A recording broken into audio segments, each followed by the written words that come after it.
Hi everyone, welcome back to our channel. Today in this video we are going to see how to use the Google Home Speaker Home Brief feature. Setup and customize routines. Step 1. Update the Google Home app. Open the app store on your Android or iPhone.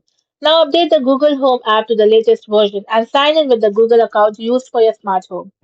Step 2. Make sure your home is eligible.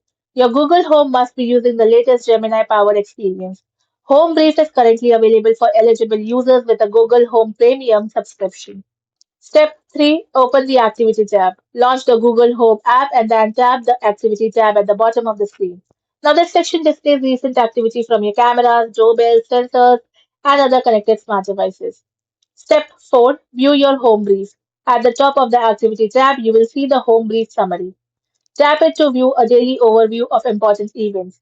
Gemini automatically highlights significant activities instead of showing every notification. Step 5. Review important events. People detected by Nest cameras, package deliveries, motion or sound events, doorbell activity, device status changes. Step 6. Take action if needed. Tap an event to watch camera footage, open device controls, then review additional details. Manage related notifications directly from the summary. Thanks for watching, and for more such informative videos, do like, share and subscribe to our channel.